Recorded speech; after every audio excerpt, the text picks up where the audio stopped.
Bueno, esta es una cápsula grabada por Zoom de la ayudantía 9, de un poco de ondas sísmicas. Vamos a tratar de, bueno, estamos en un contexto especial, no hay nadie conectado, pero tengo que hacer la clase igual. Algunas informaciones, cada ayudantía que suba de ahora en adelante va a tener siempre asociado una pauta de alguno de los problemas de la ayudantía, ¿ya? Y además, cuando entremos a una modalidad más similar a la que teníamos antes de este contexto de paro y paralizaciones, voy a habilitar y voy a hacer una votación en Ucampus para eh, que puedan, además de la ayudantía donde yo voy a resolver el problema, un horario donde después de quizás ustedes ver el video después o si tienen alguna duda, puedan acercarse a las dudas, ¿ya? Entonces, eh, porque una de las razones del petitorio era tratar de subir cápsula y ver cómo las dudas en la ayudantía. Yo voy a tratar de grabar las ayudantías y después hacer el horario de consulta. Ya. Entonces vamos a ver un poquito de ondas. Vamos a repasar un poco porque, bueno, en general en geofísica las ondas son muy usadas, eh, por decirlo poco. Tenemos todo lo que es el área de la sismología eh, y la sísmica, digamos, que usan mucho el concepto de ondas. Y además tenemos las ondas electromagnéticas que son muy usadas en muchos métodos de exploración también. Entonces, es súper importante cómo manejar bien el concepto de ondas. De hecho, en la malla de las carreras de geofísica en general está vibraciones y ondas, ¿ya? Entonces vamos a repasar esta ayudantía, va a tener un pequeño repaso de ondas. Les voy a decir ciertas cosas de ciertas ondas sísmicas, algunas propiedades, porque es importante ciertas propiedades de las ondas, en especial para las ondas sísmicas. Y está subida la pauta del último problema, pero lo voy a realizar igual ahora, cosa de que si alguna persona no entiende la pauta, acceda a esta cápsula grabada y pueda ver cómo se hace. ¿Ya? Así que vamos a partir. Vamos a partir con la pregunta 1.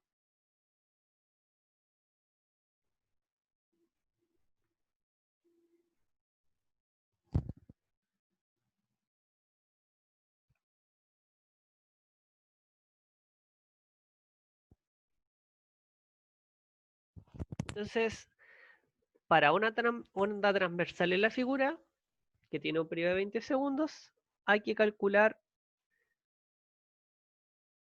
la amplitud, la longitud de onda y la velocidad. ¿Ya? Si bien este problema es bastante simple, en el fondo esta onda no es muy distinta a lo que después vamos a ver en un sismograma, en una onda sísmica. Entonces la onda sísmica vamos a tener que calcular la amplitud. Es importante, por ejemplo, la longitud de onda para el fenómeno de scatter que vieron en clases. Y la frecuencia es súper importante para las ondas sísmicas en general. Así que no miren a mal el problema. Entonces, nos dicen que el periodo de la onda es de 20 segundos. ¿Ya? ¿Y qué significa el periodo? El periodo es cuánto se demora este frente de ondas en completar un ciclo completo. ¿Ya? Y acuérdense que el periodo es el inverso de la frecuencia. Y que la frecuencia se mide en 1 partido por segundo, que es igual a Hz. ¿Ya? Entonces, calculemos la amplitud.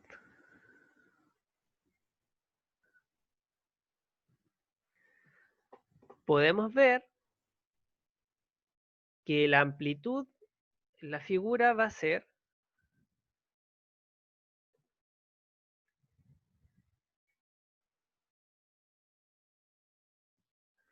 podemos ver que entre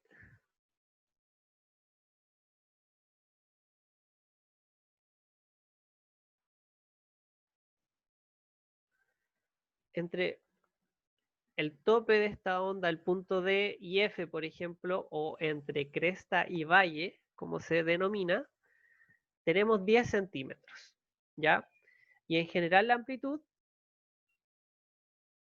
es la distancia entre esta cresta y valle dividida por 2, ¿ya? Como podríamos poner un 0, por ejemplo, aquí, y entonces la amplitud en este caso me quedaría 10 partido por 2, eso es igual a una amplitud de 5 centímetros, ¿ya?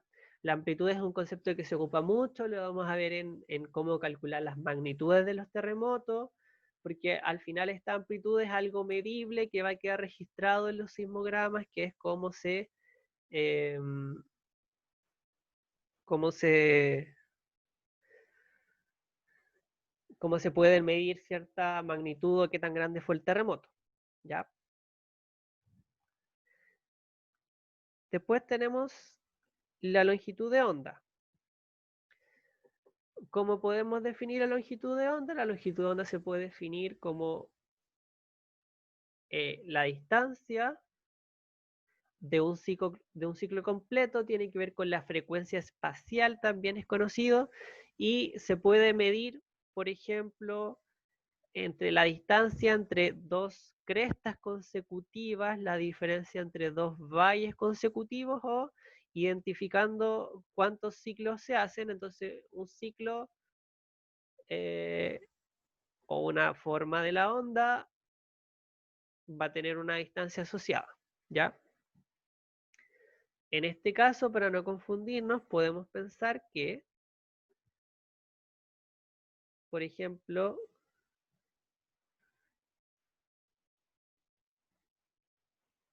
que la onda se puede dividir como en cuartos, ¿cierto?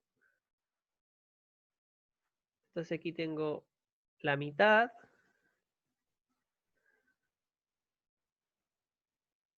y aquí lo tengo entero. Entonces un ciclo está como en 4 pedacitos. Entonces aquí tenemos 1, 2, 3, 4, un ciclo, 1, 2, 3. Ya, entonces sería como, entonces en general en esta figura la onda tiene 1,75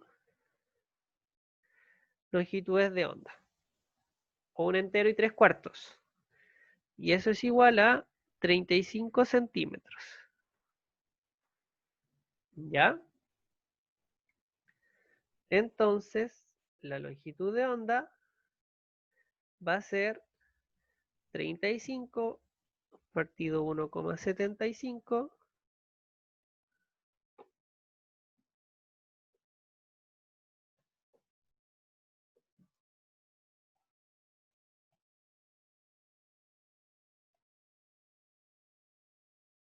y eso va a ser igual a 20 centímetros.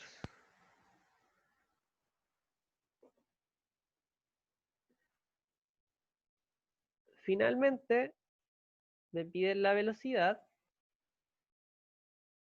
la rapidez de la onda. Que ojo, la rapidez de la onda no es lo mismo que la rapidez de un punto que se mueve, por ejemplo, de arriba hacia abajo por el paso de la onda, ¿ya? Eso es súper importante. No es lo mismo, es la rapidez del frente de ondas. Y nosotros sabemos que la velocidad es igual a la longitud de onda por la frecuencia. ¿Por qué? Porque si la longitud de onda se medía en, por ejemplo, metros, y la frecuencia se medía, por ejemplo, en hertz, entonces me queda claramente una velocidad en metros partido por segundo. ¿Ya? En este caso, sabemos que la frecuencia es inversamente proporcional al periodo, que son los datos que tenemos. Y me queda entonces 20 centímetros partido por 20 segundos y la rapidez del frente de onda es 1 centímetro por segundo. ¿Sí?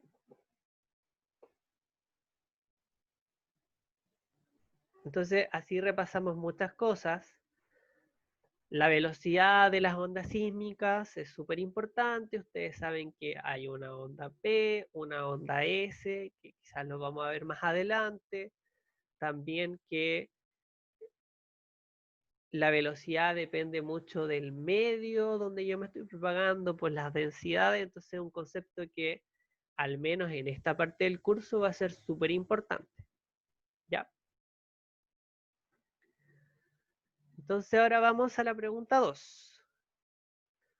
Un tsunami generado en las costas de Chile en 2014, como puede haber sido el terremoto de Coquimbo, de Illapel, en septiembre del 2014, se estima que recorre el Océano Pacífico y que llega a Hawái, que está a 6.200 millas, en 15 horas aproximadamente. Hay que determinar la velocidad de la ola de tsunami o del frente de esta onda. ¿Ya? Entonces, esto no es nada más y nada menos para que recordemos un poquito esta fórmula súper importante. Pregunta 2. Que en el fondo que la velocidad es igual a la distancia partido por tiempo. Y eso es válido en este caso para cualquier frente de ondas o en el fondo cualquier movimiento. Entonces en este caso la velocidad de la onda de tsunami eran 6.200 millas partida por 15 y eso me va a quedar 413,3 millas partido por hora. Y me dicen que tengo que transformarlo a metros partido por segundo. Y me dicen entonces que 1 metro partido por segundo es igual a 2,24 millas por hora. Entonces, si yo tengo una regla de 3 simple, básicamente, si yo tengo 400,13 millas por hora, ¿cuántos metros partido por segundo son?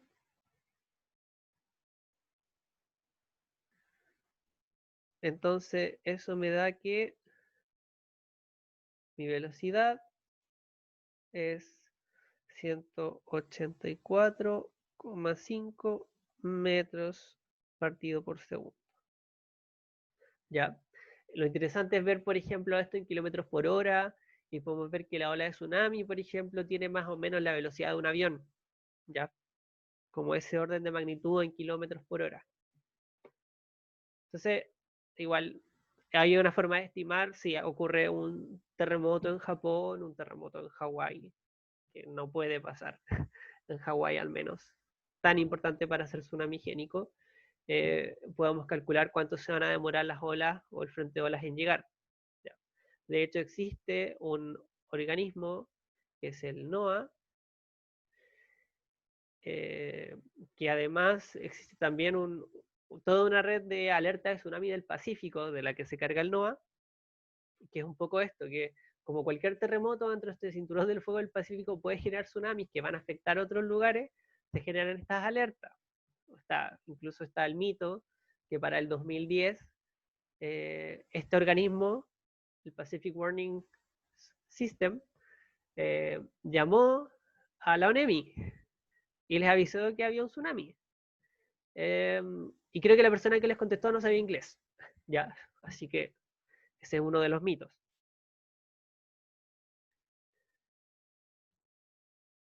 Vamos a la pregunta 3. La pregunta 3 dice, calcular la longitud de ondas de las frecuencias 20, 30 y 40 Hz de las ondas sísmicas P para las siguientes rocas. ¿Ya? Entonces, aquí una buena pregunta sería, ¿de qué depende la velocidad de las ondas en las rocas, ¿ya? Aquí, por ejemplo, nosotros tenemos arenisca y tenemos gabbro. Y tenemos onda P, ¿ya? Entonces, quizás una de las cosas importantes primero es que ustedes saben que, o vamos a ver más adelante, que un terremoto tiene distintos tipos de ondas. Por ejemplo, la onda P es una onda compresiva, la onda S es una onda transversal, que tiene que ver cómo es el movimiento de la partícula. Entonces, esas ondas ya se comportan distinto en ciertos medios, ya porque son ondas distintas. Y en el caso de la onda P, tenemos arenisca, que son 3 kilómetros partido por segundo, y gabbro, que son 7. Y bueno, ¿cuáles son las diferencias? Hay diferencias de densidades. Por ejemplo, la arenisca, si es una onda compresiva, mientras más cerca estén quizás estas moléculas o estos granos, más fácil es transmitir ese esfuerzo o más difícil. Entonces el gabbro, que nosotros sabemos que es una roca eh, de alta densidad, que es una roca ígnea, creo, eh, obviamente está mucho más cohesionada y es mucho más fácil transmitir esa energía. Entonces va a ser mucho más fácil para la onda de P moverse, entonces se va a mover más rápido. En cambio, la arenisca, que tiene estos granos, que incluso puede tener ciertos espacios, va a ser mucho más difícil a la onda P esta compresión transmitirse. Entonces eso puede explicar un poco la diferencia de velocidades. Entonces, yo voy a dejar planteado más o menos cómo se hace.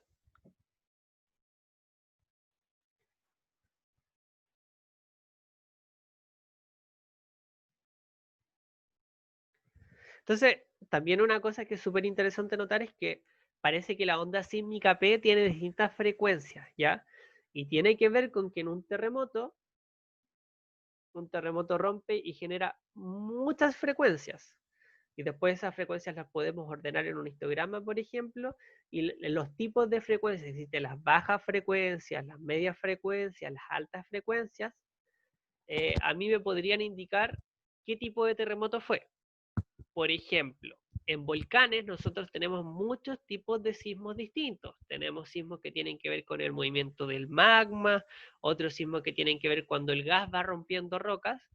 Entonces, una forma de identificar de dónde vienen estos sismos es viendo su frecuencia. Y acuérdense que la frecuencia nosotros la vemos, o como la calculamos, en el espacio de Fourier. Aplicando transformadas de Fourier, llegamos al espacio de frecuencias. ¿Ya? Entonces es súper relevante el contenido de frecuencias en un terremoto, ¿ya? Porque me dice mucho de su origen. Y terremotos de alta frecuencia o las ciertas altas frecuencias pueden ser más dañinas, entonces la frecuencia es súper importante al momento de hablar de ondas sísmicas de terremotos, ¿ya? Entonces, voy a dejar la arenisca, donde la velocidad es de 3 kilómetros partido por segundo. ¿Ya? Entonces, para la frecuencia de 20 Hz, nosotros sabemos que, ya les habíamos visto que la velocidad era la longitud de onda por la frecuencia.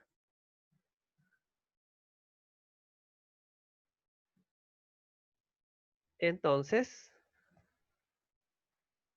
la longitud de onda no es nada más y nada menos que la velocidad partido por la frecuencia. ¿Cierto?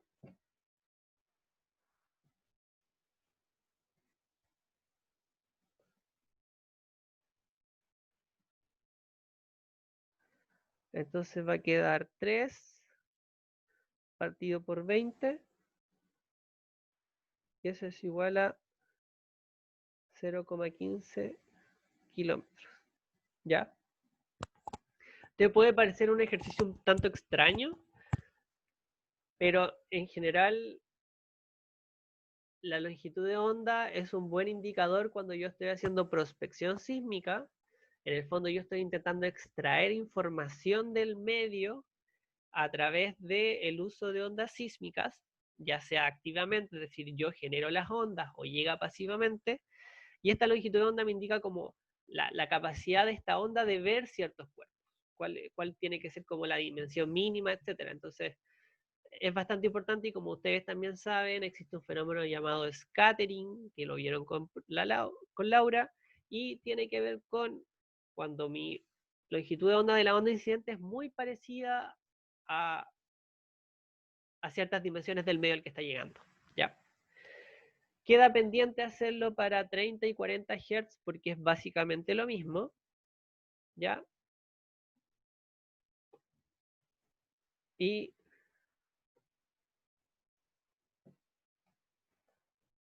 para la B, recuerden que el Gabro ahora tiene 7 kilómetros por segundo.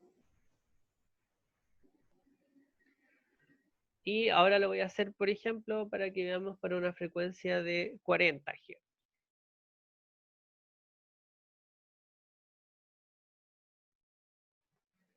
Entonces, la longitud de onda es la velocidad partido por la frecuencia.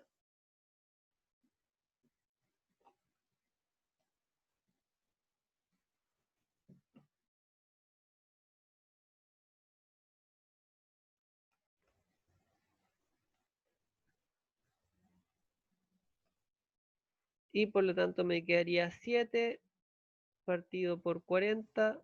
Y eso es igual a 0,175 kilómetros. ¿Ya?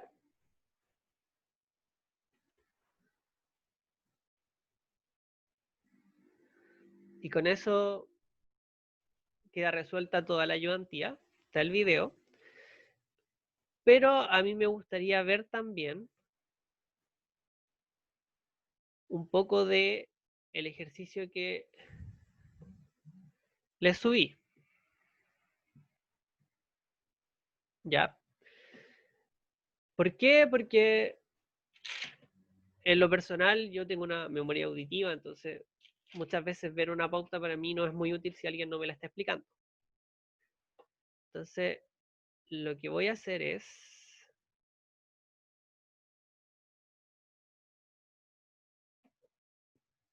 tomar una imagen.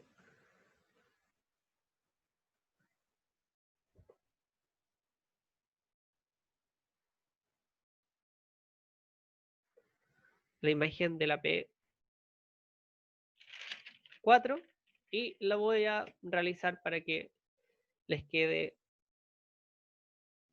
por si no entienden. Y es algo que vamos a retomar igual. O sea, no sé si vamos a retomar juntos o va a ser otra cápsula grabada, pero la pongo de otro color porque la vamos a retomar porque tenemos que hablar de las curvas camino-tiempo, de las distancias críticas de ciertas condiciones. Entonces, es mejor que mientras más veces vean este ejercicio, lo puedan entender mejor.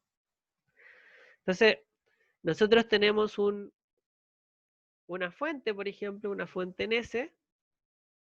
Una fuente sísmica generalmente es un martillo, una persona que martilla si es sísmica activa, y, y va a generar ondas, ¿ya? Y estas ondas se van a mover de formas distintas. Una onda se va a mover por la superficie, que se conoce como la onda directa.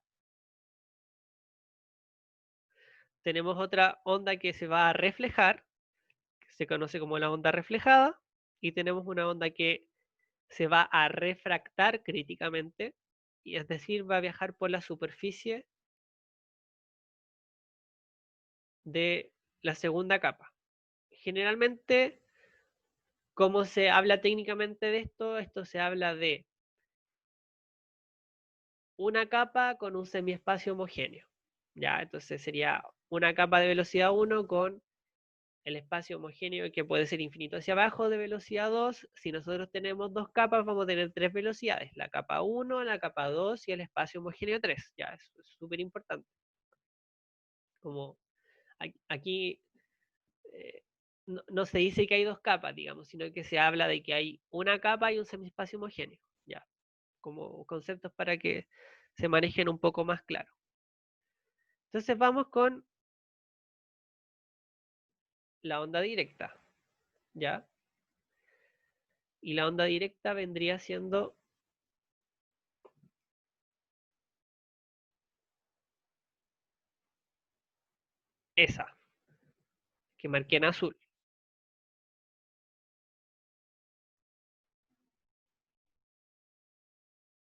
¿Y por qué se llama directa? Bueno, porque viaja directamente por la superficie, porque se llama así. Entonces vamos a calcular el tiempo. Ya, y eso es súper importante porque ahora nosotros vamos a buscar un poco expresiones que son de la forma t de x. Nosotros siempre estamos acostumbrados a ver x en función de t, ¿cierto? Entonces, por eso como que es un poquito distinto. X. Entonces, nosotros sabemos que, por eso vimos el ejercicio del tsunami, la velocidad es la distancia partido tiempo. Ya, entonces, si nosotros despejamos esta ecuación, significa que en el fondo el tiempo, en función de la distancia d, no es nada menos que la distancia partido por la velocidad. ¿Ya? Y esta es la expresión que nosotros vamos a ocupar para calcular todos estos tiempos, digamos. ¿Ya? Entonces, en el caso de el tiempo de la directa, es la distancia que recorre la onda directa, que es x en este caso, partido por ¿qué velocidad? La velocidad 1. Y listo. Y si nosotros graficamos esto, que lo vamos a ver en la siguiente ayudantía, es una recta con una pendiente. Entonces quizás vamos a escribirlo al tiro como eso no es nada más que t es igual a 1 partido por b1 por x. Y esta cuestión de acá es una pendiente. Entonces esto no es nada más y nada menos que una recta. ¿Sí? Entonces ahora vamos a ver la reflejada, que la voy a marcar aquí con verde.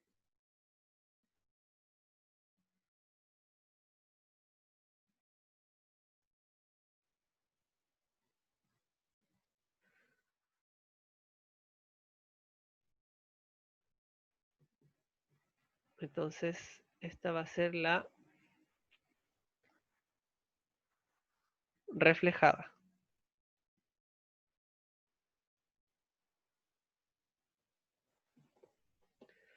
Bueno, ¿cuál es la gracia un poco de la onda reflejada? Que si nosotros, por ejemplo, hacemos esto,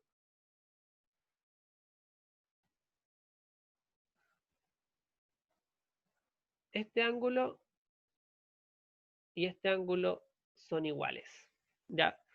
Y se cumplen todas esas cosas bonitas, por ejemplo, que esto corresponde a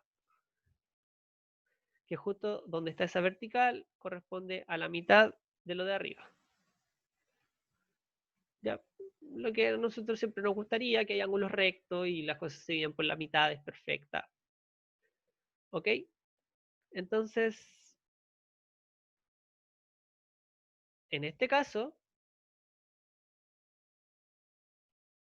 vamos a hacer un poquito el dibujito y nosotros vamos a decir que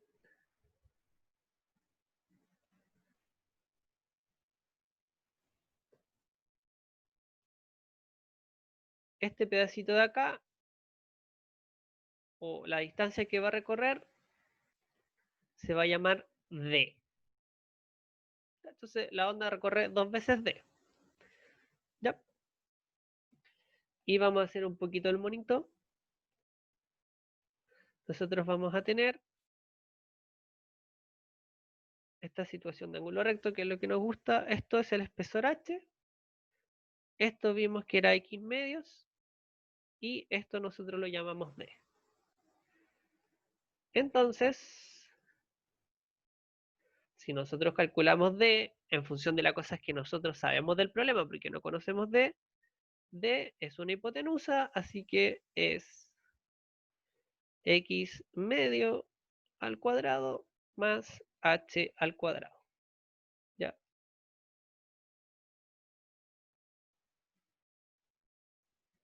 y eso no es nada más ni nada menos que la raíz de x cuadrado cuartos más h cuadrado. Ya. Entonces, como ya lo vimos en el problema,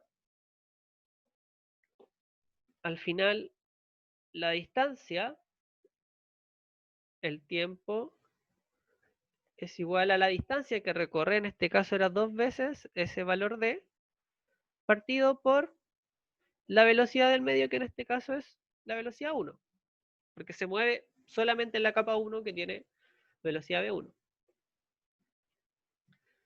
Entonces nosotros vamos a reemplazar. Eso es 2 veces la raíz de x cuadrado cuartos más h cuadrado partido por v1. ¿Ya?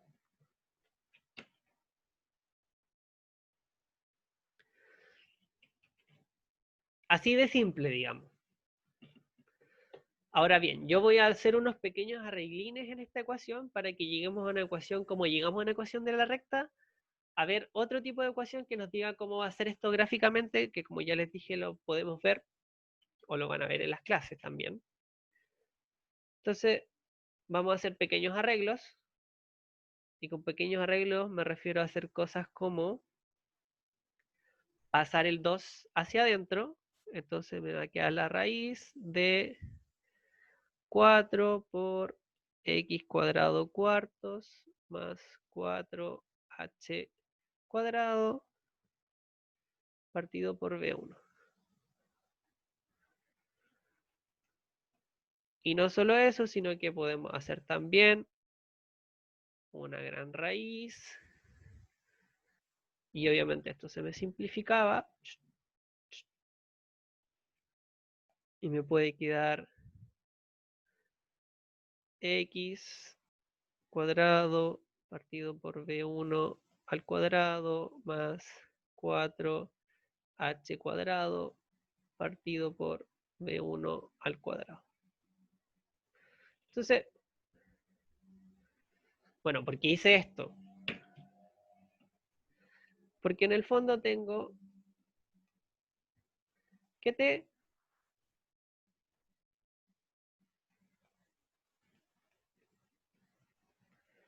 es igual a la raíz de x cuadrado partido por v1 al cuadrado más 4h cuadrado partido por v1 al cuadrado.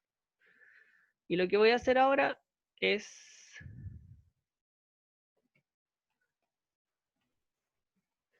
elevar al cuadrado la expresión y me va a quedar que t cuadrado es igual a x cuadrado partido v1 al cuadrado más 4h cuadrado partido por v1 al cuadrado.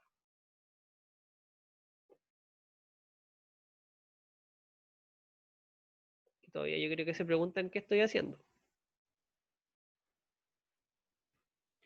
Si yo escribo ahora t cuadrado menos x cuadrado de 1 al cuadrado es igual a 4h cuadrado partido por v1. ¿Y por qué lo escribí así? v1 cuadrado. Bueno, y como ya les dije, la ecuación de arriba de la onda directa era una recta.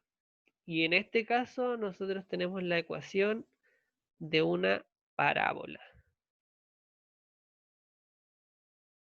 Entonces, cuando veamos curvas camino-tiempo, en la directa vamos a ver una recta y esta va a ser una parábola. ¿Ya? ¿Y por qué se escribe así? Porque así también podemos ver cuánto mide el semieje mayor, cuántos son los límites, etcétera, que lo vamos a ver en la siguiente clase. Y ahora vamos a la un poquito más compleja, que es esta onda refractada. Ya, que la voy a marcar con morado. que en el fondo pasa por el primer medio, llega a la interfaz, ¿cierto? Viaja por la interfaz del medio 2 y finalmente vuelve a pasar al medio 1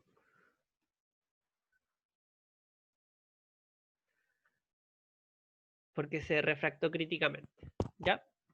Entonces, tiene un pedacito de distancia que pasa por la velocidad 1, después tiene un pedacito de distancia que pasa por la velocidad 2 y finalmente vuelve a tener otro pedacito que pasa por la velocidad 3. ¿Ya? Entonces voy a hacer un poquito aquí el dibujo. Espero que me quede lo mejor posible. En el fondo tenemos esto que vale X.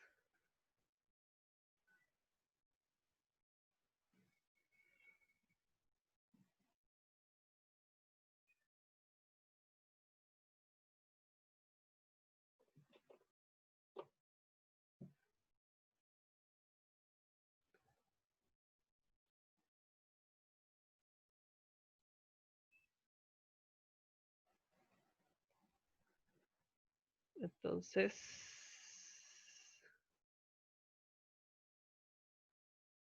estoy completando aquí.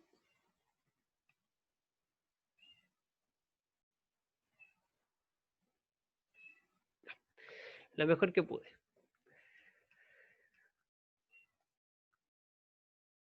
Entonces, aquí nosotros sabemos que esto de acá valía h y tenemos que calcular este pedacito y este pedacito, que es la distancia que va a recorrer, ¿cierto? Entonces, yo voy a definir cosas. Por ejemplo, que esto se va a llamar D. Por ejemplo, que aquí nosotros tenemos un ángulo I, que este pedacito de acá le voy a llamar A y va a ser igual a este pedacito de acá, ¿cierto? A, y que esta distancia diagonal se va a llamar Y o I también, ¿ya? Son cosas que yo voy a definir, que no son parte del problema, entonces yo lo tengo que tener como calculado. Entonces,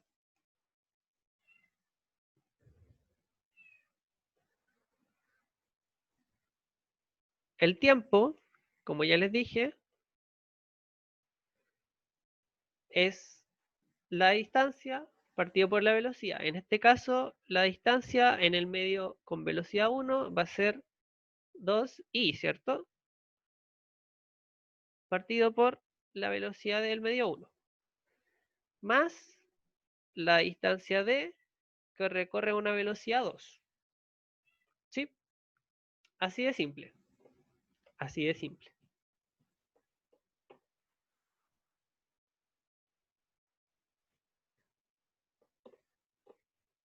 Entonces, lo primero que voy a hacer es intentar calcular i.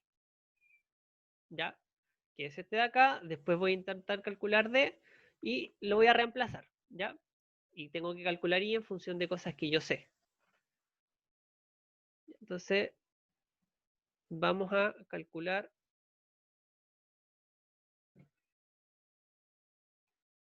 i.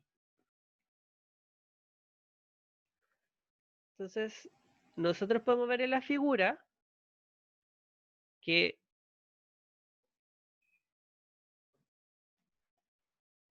el coseno del ángulo i es igual a, acuérdense, cateto adyacente partido por hipotenusa. Oh, entonces, con esto ya tengo i. Y va a ser h partido por coseno de i. Listo.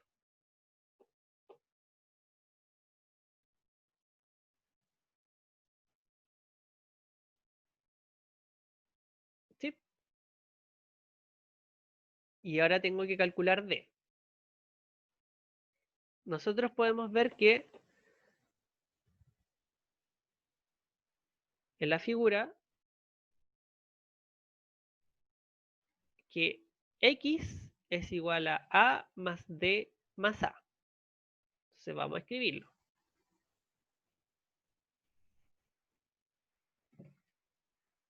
Entonces vamos a calcular d. Entonces en la figura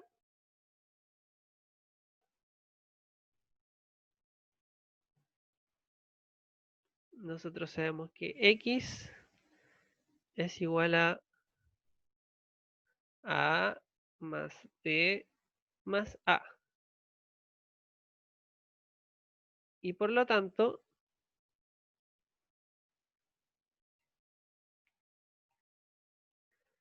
d va a ser igual a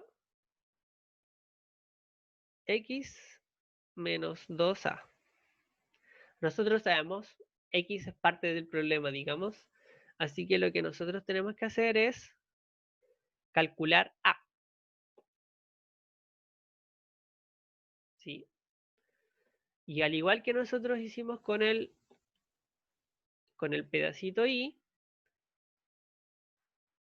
nosotros sabemos que el seno de i es cateto opuesto partido por la hipotenusa. Entonces,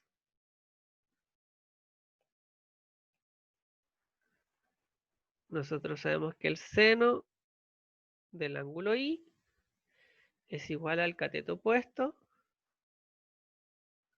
partido por la hipotenusa. Pero la hipotenusa yo sé cuánto vale, ¿cierto? Allá arriba.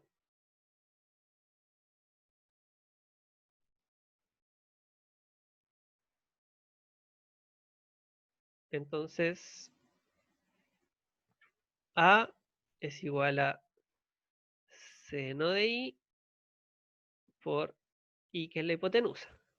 Pero como ya les dije, yo sé cuánto vale el i de arriba. Es h coseno de i. Entonces me va a quedar seno de i por h partido por coseno de i. Bueno, y un poco cuál es la gracia, que seno partido por coseno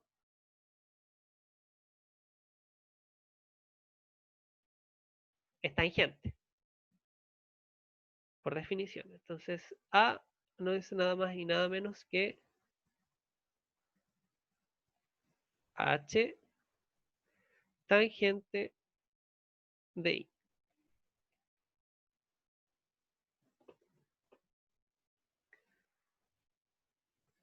Así nosotros hemos calculado i y hemos calculado d.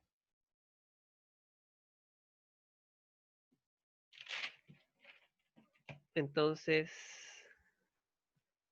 el tiempo no es nada menos que 2 veces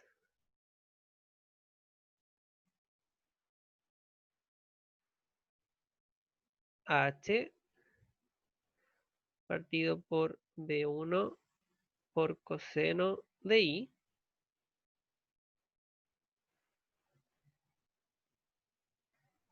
más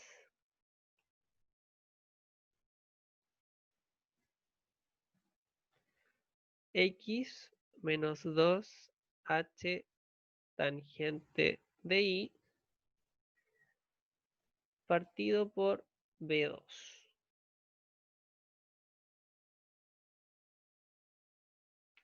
Sí, y vamos a reordenar un poquito esto.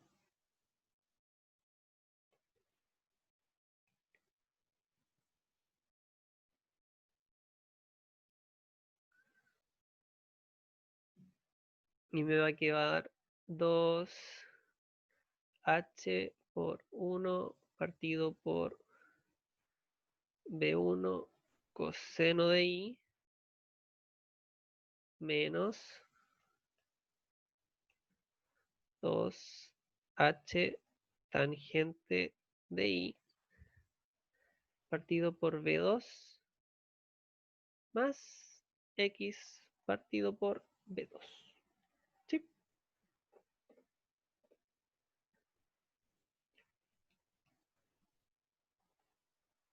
Y permítanme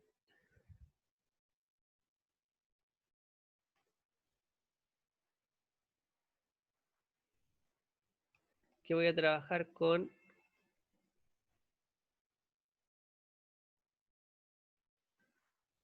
poco difícil hacer esto acá.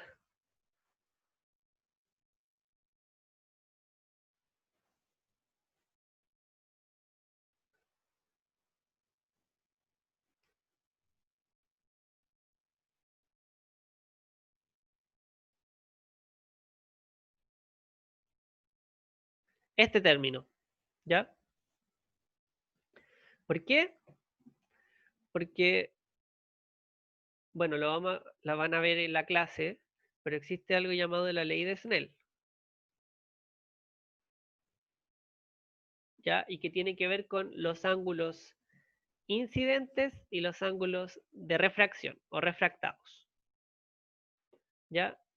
¿Y cómo se escribe la ley de Snell? Bueno, la ley de Snell se escribe como el seno del ángulo incidente partido por la velocidad del medio 1, donde está viajando este ángulo incidente, es igual al seno del ángulo refractado partido por la velocidad del medio 2, ¿ya?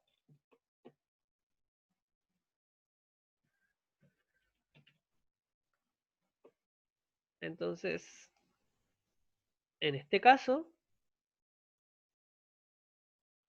como podemos ver en la figura,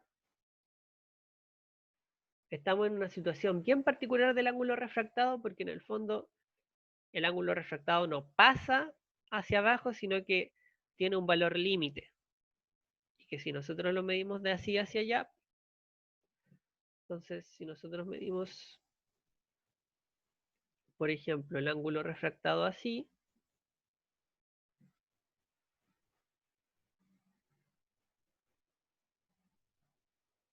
se va a hacer R. Nosotros vemos que en el fondo R va a valer, en este caso si el rayo va así, R vale 90 grados, porque de 0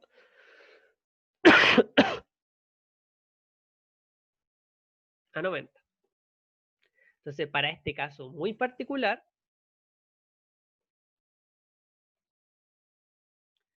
R va a valer pi medios o 90 grados. ¿Ya? ¿Qué implica eso? Que el seno de R va a valer 1. ¿Ya? Y es netamente por la condición del problema, digamos, que lo vimos ahí gráficamente. Entonces, el seno de I va a ser igual a B1 partido B2.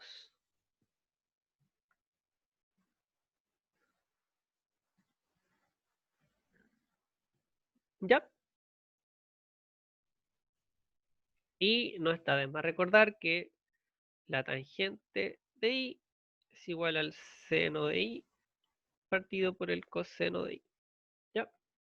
Entonces vamos a tomar esa expresión, que está marcadita con colores ahí, y vamos a usar esto. ¿Ya?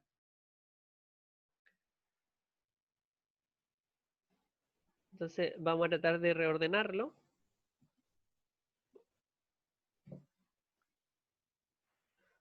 Voy a factorizar, ya voy a factorizar por 2H partido por el coseno de I. ¿Ya?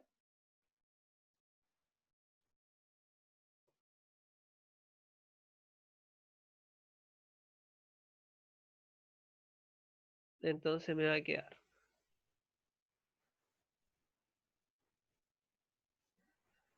1 partido por B1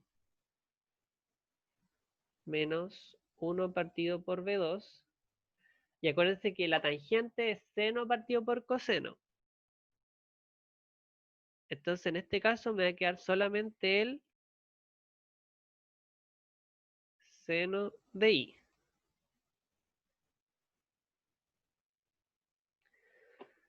Seno de I es B1 partido por B2, que lo voy a reemplazar acá. Entonces me va a quedar 2H partido por coseno de I, 1 partido B1 menos 1 partido B2 por B1 partido B2.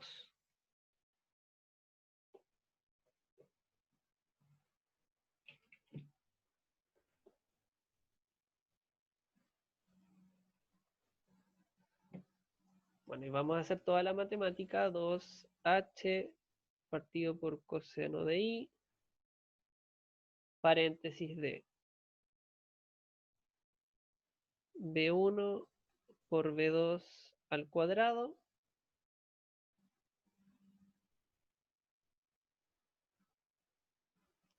B2 al cuadrado menos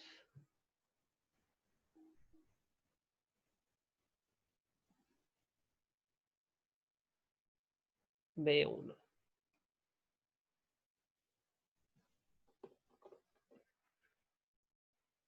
Fíjense lo que voy a hacer. Voy a factorizar por B1 y me va a quedar 2H partido por B1 coseno de I, factor de... Entonces me va a quedar B2 al cuadrado menos B1 partido B2 al cuadrado. Entonces puedo dividir esta expresión y la puedo dividir como B2 al cuadrado partido por B2 al cuadrado menos B1.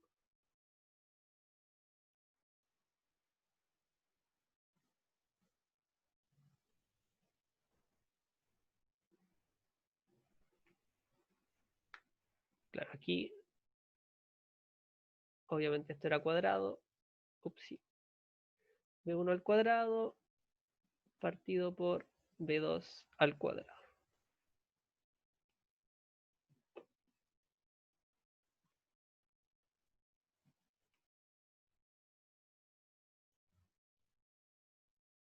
Entonces,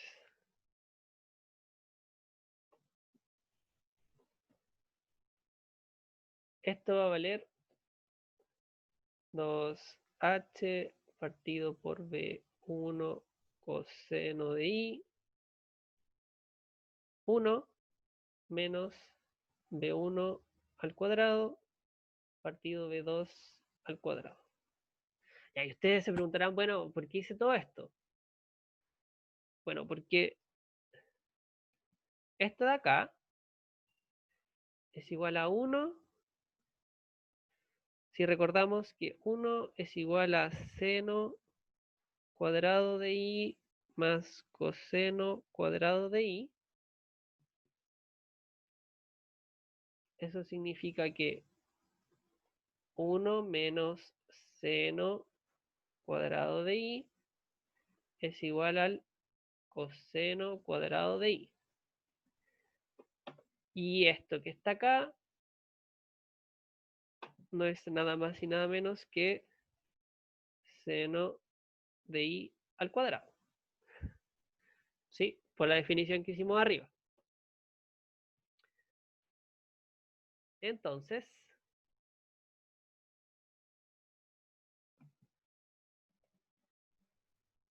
esta expresión me queda 2H partido por B1 coseno de I por el coseno cuadrado de I. Ya. Entonces, ahora vamos a reemplazar. Entonces, esta expresión en colores ahora es tan simple como 2h partido por B1 por el coseno de I. Entonces, para terminar, me va a quedar que el tiempo es igual a 2h partido por B1 por coseno de I más X partido por B2.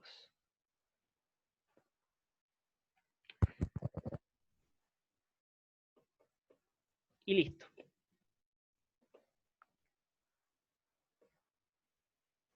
Y ahí tenemos el tiempo. Entonces esto parece una directa, ¿cierto? Y aquí vamos a encontrar que en las curvas camino-tiempo vamos a encontrar ciertas distancias críticas, XA y XC, que nos van a ayudar después a hacer esto de prospección sísmica, pero es algo que vamos a ver en la siguiente ayudantía y que también van a ver en clases. Así que esta pauta está subida junto con la ayudantía, yo la volví a hacer acá, y está el resto de la ayudantía hecha. Échele una mirada a este video, voy a subir los tiempos y esta ha sido la cápsula ayudantía 9, onda sísmica y ley de Snell. Y lo grabé por Zoom, así que por eso esto.